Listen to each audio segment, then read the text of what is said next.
नमो नमः बच्चों, मैं हेमा धूत फिर से एक बार आप सभी का स्वागत करती हूँ संस्कृत के इस क्लास में। आज हम करने जा रहे हैं संस्कृत विषय का 8वीं कक्षा से दूसरे पाठ का दूसरा सेशन और पाठ का नाम है बिलस्य वाणी न कदापि में श्रुता, यानी बिलस्य, बिल की आवाज आज तक मैंने नहीं सुनी।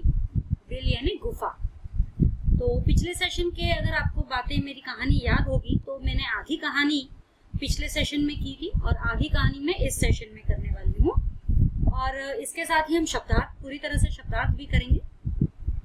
कहानी का भाव मैं शुरुआत से आपको समझाती हूँ। आगे बढ़ने से पहले मैं आपको बता देती हूँ कि पिछले सेशन में हमने इतना किया था कि किसी एक जंगल में खर न खर नाम का एक शेर रहता था और उस शेर वह एक दिन भ्रमण करने निकला जंगल का, जो कि भूख से बहुत ही व्याकुल था।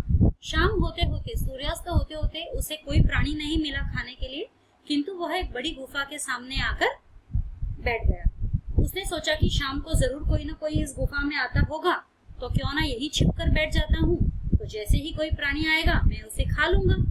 तो वह तो छुप कर बैठ गया, लेकिन उस गुफा का जो स्वामी था वो था एक श्रुगाल। श्रुगाल यानी गीदड़, और वह बहुत ही चालाक था।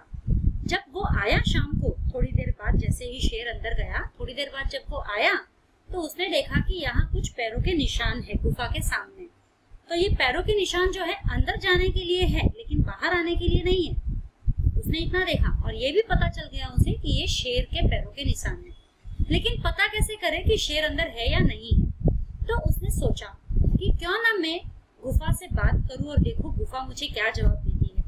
तो उसने गुफा से पूछा कि ओ गुफा, जब हमने पहले ही यह मिलकर तय किया था कि जब भी मैं शाम को आऊंगा, लौटूंगा गुफा की तरफ, तो तुम मुझे बुलाओगी, मेरा स्वागत करोगी, लेकिन आज तो तुम कुछ नहीं कर रही हो, ना मेरा स्वागत कर रही हो, ना मुझे बुला रही हो, तो मैं नहीं आऊंगा, तो मैं किसी और गुफा में चला जाऊंगा। यहाँ तक हमने लास्ट सेशन में पढ़ा। अब हम पढ़ेंगे इसके आगे।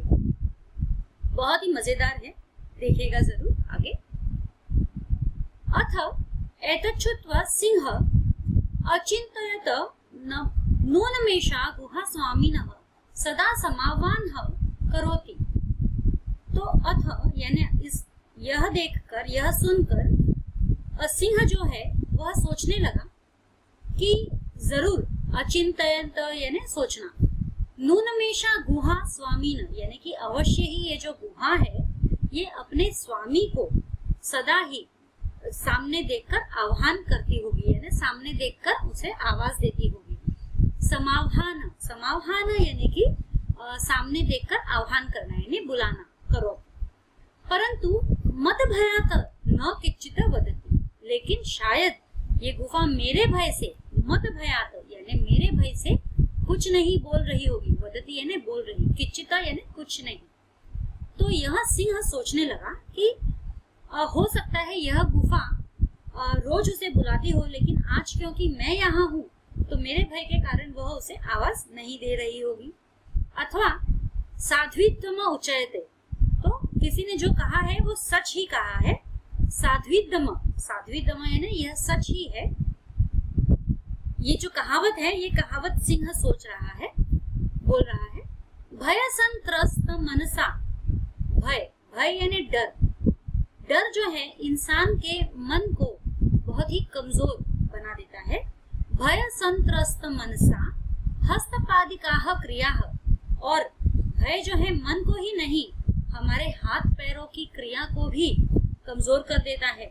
भय के कारण हमारे हाथ पैर भी चलना बंद कर देते हैं। प्रवर्तन्ते न वाणी च वेपथश्च्युतधिको भवेत, यानी कि डर के कारण तो हमारी वाणी भी प्रवाह करना बंद कर देती है, यानी हम बोल भी नहीं पाते कभी कभी भय के कारण।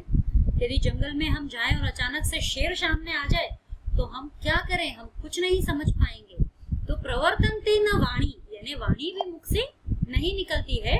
च वेपथुश्चिको भवेत, प्लस हमको थरथरी यानी कांपना भी, हम कांपने भी लग जाते हैं। तो यह बिल्कुल सही है। भय जो है इंसान के अंदर की सारी जो क्रियाएं होती है, जो करने की क्षमताएं होती है, उस पर रोक लगा देती है। वह क्रियाएं पूर्णतः नहीं हो पाती है, सीधे सीधे हिसाब से कि हम कुछ भी नहीं कर पाते, वहीं के वहीं धरे के धरे रह जाते हैं।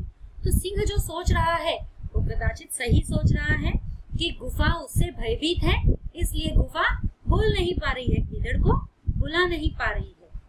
आगे बढ़ेंगे। तद हम अस्य आह्वान करोमि, इसलिए मैं ही आह्वान करूंगा, यानी मैं ही गुफा के तरफ से मैं ही उस गीदड़ को बुलाऊंगा। एवं सह बिले प्रविश्य में भोज्यम भविष्यति, और फिर जैसे मेरे बुलाने पर वह प्राणी अंदर आएगा तो मैं भोजन कर लूंगा। इत्य विचार्य सिंह, तो यह विचार करके सहसा शृगालस्य आह्वानं करोत, यानी यह विचार करके सहसा एकदम से उसने जोर से सिंह ने अपनी गर्जना शुरू की, उसने गीदड़ का आह्वान किया। सिंहस्य उच्च गर्जनम यानी ऊंची गर्जना से वह कहने लगा। प्रतिध्वनि ना, यानी उसकी जो ध्वनि है, गुफा में जो है इको होता रहता है ना, ध्वनि जो है गूंजती है, तो प्रतिध्वनि ना सा गुहा उच्चे शृगालम आह्वायत, यानी कि शेर ऊंचे आवाज में गर्जना करने लगा, और वह गर्जना की जो प्रतिध्वनि है उस गुहा में एकदम जोर से शृगाल के लिए आह्वान करने लगी।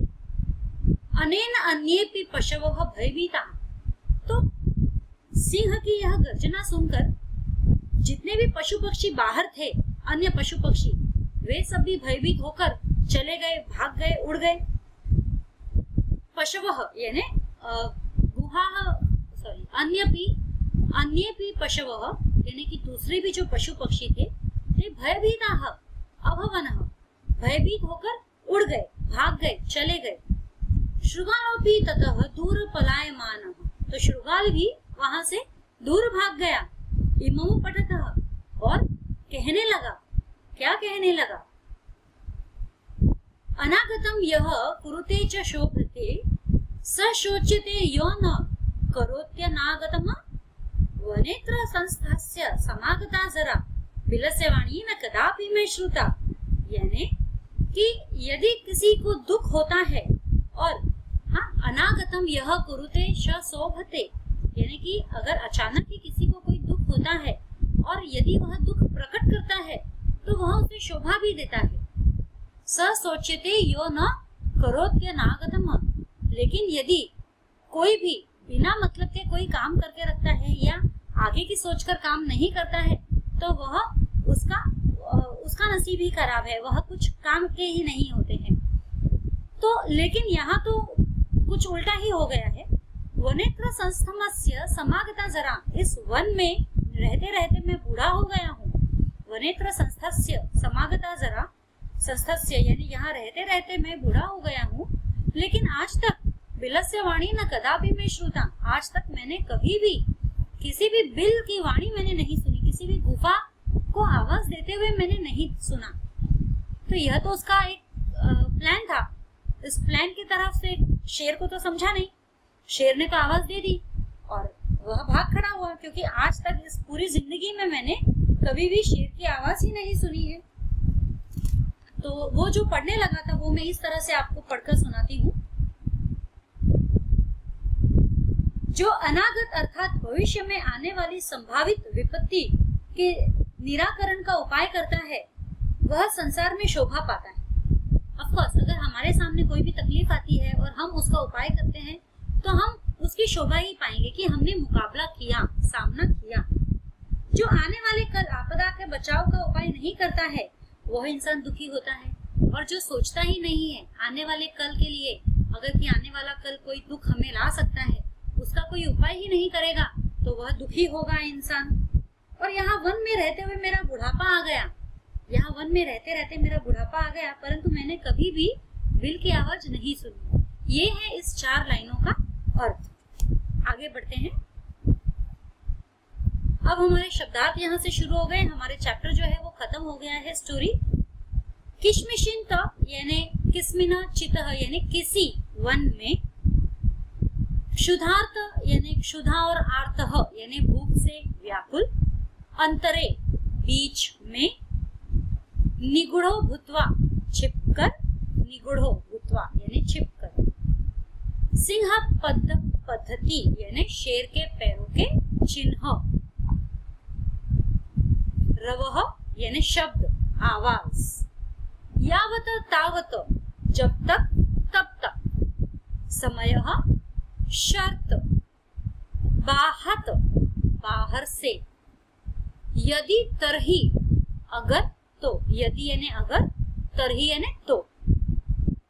तच्छ्रुत्वा यानी तत् और श्रुत्वा, यह वह सुनकर। भयसंत्रस्त मनसाम यानी डरे हुए मन वालों का, है ना। भय संत्र डरे हुए, स्त मन साम मन वालों का। हस्तपादिका यानी हाथ पैर आदि से संबंधित। हस्त यानी हाथ और पादिका यानी पैर। वेपुत्थ यानी कंपन, जो कांपने लगते हैं। भोज्यमा भोजन योग्य पदार्थ, सहसा एकाएक। अनागतम आने वाले दुख को शोचत्य चिंतनीय होता है। संस्थस्य रहते हुए का, के, की, ये मतलब रहते हुए का, रहते हुए के, रहते हुए की जैसे। जरा, जरा यानी बुढ़ापा। कुरुते या करोति यानी निराकरण करता है। बिलस्य, बिल का यानी गुफा का। So what did we learn today बच्चों? आज हमने क्या पढ़ा? आज हमने बिलस्य वाणी कदापि न श्रुता, इस पाठ के दूसरे सेशन में आधा चैप्टर हमने, जो लास्ट का पार्ट था, उसका एक्सप्लेनेशन पढ़ा है। उसके साथ ही हमने शब्दार्थ पढ़े हैं। तो इससे हमें यह समझ आती है, इस कहानी से हमें यह समझ आती है कि हमें हमेशा अपने दिमाग से काम लेना चाहिए। किसी भी काम करने में कोई भी घाई नहीं करनी चाहिए।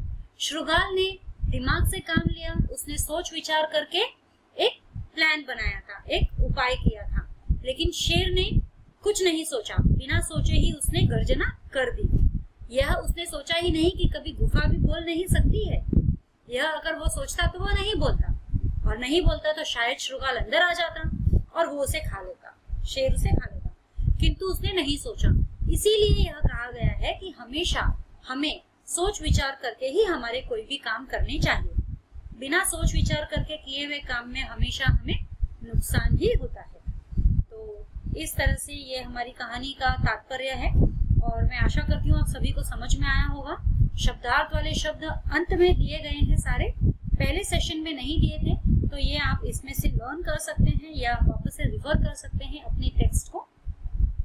मैं आशा करती हूँ आपको ये चैप्टर समझ में आया होगा, और आप जरूर से इसे दोबारा से पढ़ेंगे और अच्छी तरह से जानने की कोशिश करेंगे। और अगले सेशन में हम आएंगे इसके क्वेश्चन आंसर्स को लेकर। तब तक के लिए धन्यवाद।